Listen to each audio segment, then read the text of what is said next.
जय श्री राम जय श्री राम। हे गुरु ब्रह्मा हे गुरुदेवा हे गुरु ब्रह्मा हे गुरुदेवा हे गुरु ब्रह्मा हे गुरुदेवा हे गुरु ब्रह्मा हे गुरुदेवा जय गुरु ब्रह्मा जय गुरुदेवा जय गुरु ब्रह्मा जय गुरुदेवा श्री गुरु ब्रह्मा श्री गुरुदेवा श्री गुरु ब्रह्मा श्री गुरुदेवा मा गुरु ब्रह्मा मा गुरुदेवा मा गुरु ब्रह्मा मा गुरुदेवा ये गुरु ब्रह्मा ये गुरुदेवा ये गुरु ब्रह्मा ये गुरुदेवा। గురువుగారి పాదపద్మాలకు నమస్కరిస్తూ జన్మనిచ్చిన మాతృ పితృదేవతలకు నమస్కరిస్తూ మన సభని అలంకరించినటువంటి మన గురువులందరి పాదపద్మాలకు నమస్కరిస్తూ సభ ముందు మీరందరూ వీక్షిస్తున్న మీ అందరి పాదపద్మాలకు కూడా నమస్కరిస్తూ పిల్లలకైతే మన యొక్క ఆశీర్వాదాన్ని ఇస్తూ ఏం లేదు నాకు తెలిసిన ఒక రెండు చిన్న మాటలు చెప్తా. మనం అంతా నారాయణపురంలోనే ఇంకొక పక్కలు కూడా అంటే కొంతమంది వచ్చి మా వాళ్ళు కానీ వాళ్ళకి కూడా కొంతవరకు తెలుసు. మనం అంతా నారాయణపురమేగా, అంతా నారాయణపురమేనా వేరే ఇంకోరన్నా చౌటప్పల్ అంటే పెద్ద దూరం కదా, నారాయణపురం అయితే తెలుసు కదా. నారాయణపురం వాళ్ళు చేతులు ఎత్తో చూస్తామే మేము. అంటే ఒక 100 కిలోమీటర్లు కాదు, 5-6 కిలోమీటర్లు 10 చౌటప్పల్ దానికనైనా మనదైతే నారాయణపురమే కదా. అందుకని మన నారాయణపురానికి ఒక విశిష్టత ఉంది. అదేందో మీరు చెప్పారు. మన నారాయణపురానికి ఒక విశిష్టత ఉంది. శంకర స్వామియే కాకుండా శంకర స్వామి కంటే ముందు ఉన్నారు, శంకర స్వామి కంటే ముందు ఉన్నారు ఒక గురువు గారు. ఆ గురువు గారు ఆ విశిష్టత ఏంటంటే మన నారాయణపురం అంటే నారాయణుడు నివసించు స్థలం. ఆ నారాయణుడే గురుస్వరూపంలో వచ్చి ఇప్పటికి మనకు రెండో గాథని ఇచ్చిండు శంకర స్వామిని. ఇంతకు ఫస్ట్ శివరామ దీక్షితులు, ఆయన మన దేశం అంతా తిరిగిండు. ఆయన సాంప్రదాయం మన దేశం అంతటా ఉన్నది కానీ మన నారాయణపురంలో లేదు. ఎందుకంటే ఆయన ఎవరో మన ఇంట్లో ఉన్న మన తల్లిదండ్రులను ఎట్లయితే గుర్తుపట్టమో, మన తల్లిదండ్రులను ఎట్లయితే మనం విలువ చేయట్లేదో, మనం ఏంటంటే మన ఊళ్ళో పుట్టిన మన గురువు ఆయన స్వరూపమే తెలియదు, ఆయనే తెలియదు మనకు. ఇప్పుడు ఏదో మన శంకర స్వామి గురించి మాత్రం కొంచెం అది కూడా ఏంటంటే మన బాధల కోసమే వస్తున్నాం కానీ మన జన్మ రాహిత్యాన్ని చేసుకోవడానికి మాత్రం రావట్లేదు. ఎవరు వచ్చినా ఎంతసేపు ఏంటంటే నా కొడుకు పెళ్లి అయితే లేదు, నా బిడ్డ పెళ్లి అయితే లేదు, పెళ్లి చేసినా కానీ మా అల్లుడు మంచోడు కాదు, పెళ్లి చేసినా కానీ నా బిడ్డ పిల్లలు అయితే లేరు, నా కొడుకుకు పిల్లలు అయితే లేరు, ఈ భూమి కొందాం అనుకుంటున్నా ఎట్లుంటుంది స్వామి, ఈ లారీ కొంటే ఎట్లుంటది, ఈ కారు కొనినా వద్దా, ఏ నెంబర్ కారు తీసుకుంటే బాగుంటది, నా పిల్లగాని పలానా ఊరికాయ పిల్లని చూడబోతున్నా, నా పిల్లగానికి మంచిగా ఉంటుందా చెడ్డగా ఉంటుందా, మా అల్లుడి బిడ్డ కోసం అక్కడ పోతున్నా అనేది ఒక్కటే వస్తున్నాం కానీ ఆయన కాడికి పోయి మన జన్మ రాహిత్యం చేసుకుందాం అనే లేనే లేదు. ఇలాంటి గురువులు ఎందుకు వస్తారు? వాళ్ళ జీవితాన్ని వాళ్ళ జీవితాన్ని మనకు అర్పించి వాళ్ళు సన్యాసం తీసుకొని ఇంత ఎక్కడి నుంచో ఒక రోజంతా ఇబ్బంది పడుకుంటా, ట్రైన్లల్లో బస్సులల్లో ఇబ్బంది పడుకుంటా స్వామి రాత్రి 10 గంటలకు వచ్చాడు. ఎందుకు వచ్చింది చెప్పండి? ఏదో 4 మాటలు చెప్తే ఒక్కరన్నా మారకపోతారా అని. కానీ మీరు మాత్రం చాలా మంచి వాళ్ళు అందరం ఇక్కడ. ఎందుకనంటే ఇక్కడి నుంచి ఏమీ తీసుకోబోదాం, చెప్పింది అంతా ఏ దాన్ని కూడా తీసుకోబోము. గేటు దాడిందంటే అంతా స్వామికే ఉపయోగపోతాం. ఆ స్వామి ఉన్నలే చూసుకోవడానికి మనకెందుకు, స్వామికంటే అవసరం కానీ మనకేం అవసరం. నాకు భార్య పిల్లలు ఇవన్నీ ఉన్నాయి, అప్పుడు పోతే 4 తోడు కూర్చోవాలి. ఆడు తాగకుంటే నన్నే తిడతాడు, తినకుంటే నన్నే తిడతాడు. మా బామ్మడు వస్తే మటన్ చేయకుంటే ఏం బావరా వాడు బావా అని నన్ను తిడతాడు, నేను తినకుంటే అట్లా.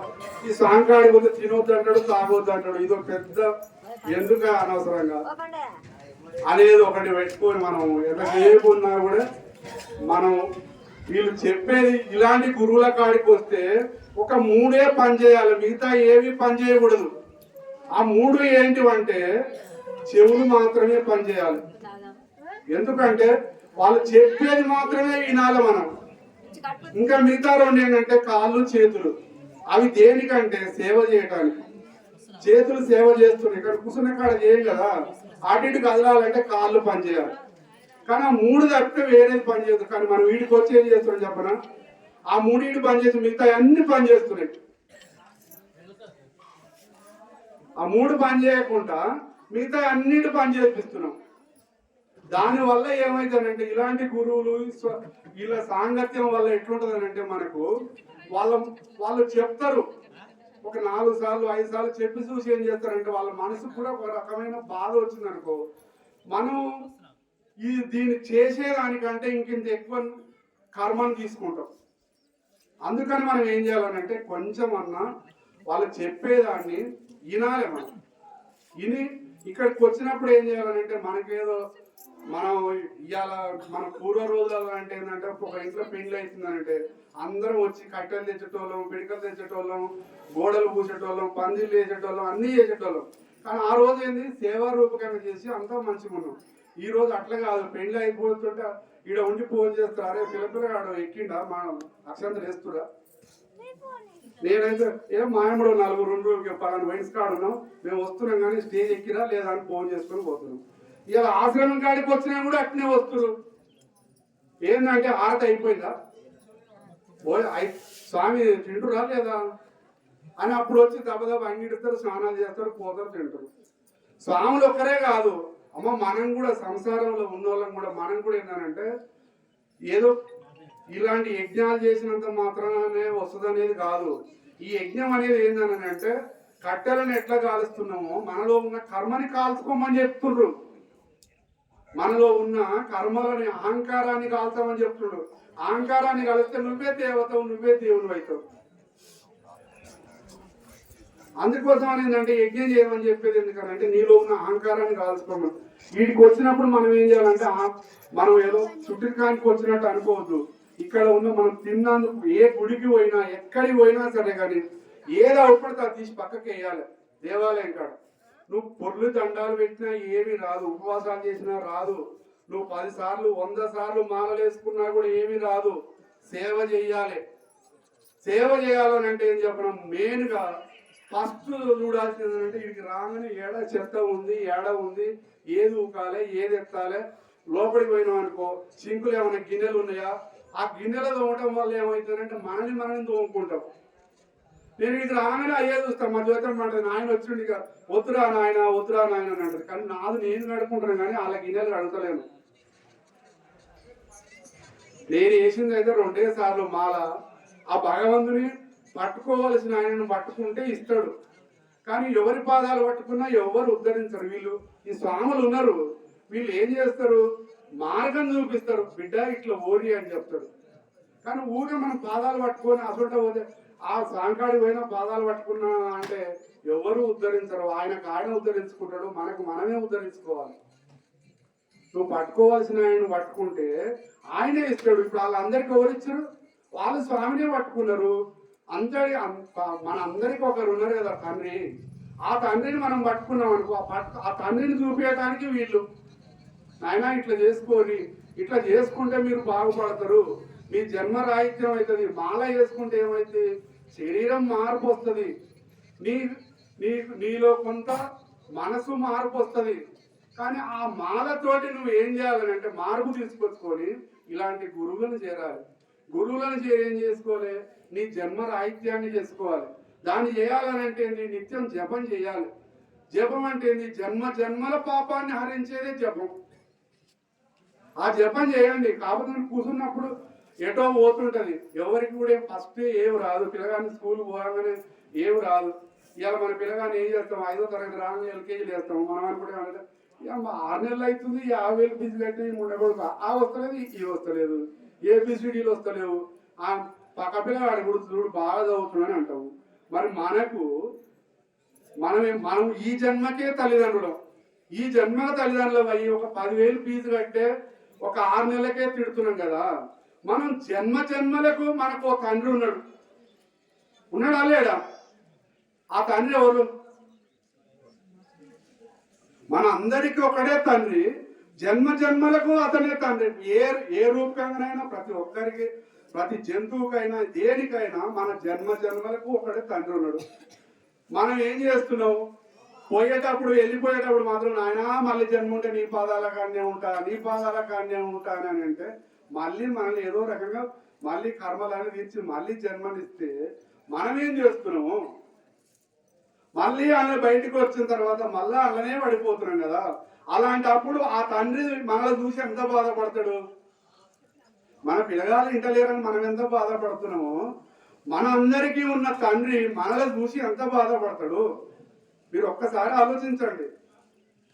అందుకని ఏం చేయాలనంటే ఇలాంటి గురువుల సాంగత్యానికి వచ్చినప్పుడు వాళ్ళు చెప్పేది విని మనము ఏమి నేర్చుకున్నామో దాన్ని కొంతవరకన్నా పాటిస్తుంటే వస్తుంటది. ఒకటేసారి అయితే ఎవరికి రాదు. అందరూ ఆలోకాన్ని నుంచి ఎల్కేజీ నుంచి ఐఏఎస్ లైన్ వాళ్ళు ఉన్నారు. అందరు కూడా స్కూల్కి పోయినాగానే అందరు ఐఏఎస్లు గారు, అందరు ఐపీఎస్లు గారు, అందరు డాక్టర్లు గారు. సాంకాడికి వచ్చినంత మాత్రాన అందరూ ఆ ఇతరని కాదు, కానీ భగవంతుని దగ్గర మాత్రం అందరం అవుతాం. మనం ఉండే ప్రకారం ఉండి మనం చేసే ప్రకారం చేస్తే. కానీ అది ఎట్లా ఉండాలని అంటే విశ్వాసంతో ఉండాలి. విశ్వాసం లేకుండా పైన ఆకారంతో ఉన్నాం అనుకో, పైన ఆకారం ఒకటి ఉండి లోపల ఒకటి ఉంటే ఎంత పెద్ద స్వామికైనా కర్మ ప్రకారం శిక్షనిచ్చేవాడు అతనే. నీకైనా నాకైనా ఎవరికైనా కూడా, ప్రతి జంతువుకైనా కూడా, ప్రతి దానికైనా కూడా మన కర్మ ఫలితాన్ని బట్టి మనకు శిక్షనిస్తూనే ఉంటాడు. కాబట్టి ఏంటంటే మనం ఆ కర్మ ఫలితాన్ని వదిలించుకోవాలి. మనం అనుకుంటే ఏంటంటే ఇలాంటి గురువులు చెప్పిన సాంగత్యం విని ముందు గురువుని చేరండి, గురువు దగ్గరికి చేరురి, గురువు కాడికి పోరి, ఆయన చెప్పే మాటలు వినండి, ఆ మంత్రాన్ని తీసుకోరి, ఆ మంత్రాన్ని జపించండి. ఏముంది 60 ఏళ్ళు విన్నాం కదా, 60 ఏళ్ళకు కూడా ఇంకా కూడా అమ్మ గురువు కాడికి పోతే ఆయన మా తినొద్దు అంటాడు, తాగొద్దు అంటాడు. అవసరమా ఈ వయసుకు? నేను బతికేది ఎన్ని రోజులుగా మళ్ళా పని చేసి నేనేం చేస్తా అనేది ఒకటి మాత్రం బాగా నేర్చుకొని మనం గురువులకు దూరం అవుతున్నాము. ప్రతి ఒక్కరం కూడా ఏంటంటే మనకు మానవ జన్మ వచ్చిందనంటే గురువుని చేరాలి కంపల్సరీ. గురువుని చేరితేనే నువ్వు జన్మరాహిత్యం అవుతావు, నువ్వు మంచి మార్గం ఉంటుంది. జై శ్రీరామ్, జై శ్రీరామ్, జై శ్రీరామ్, జై శ్రీరామ్.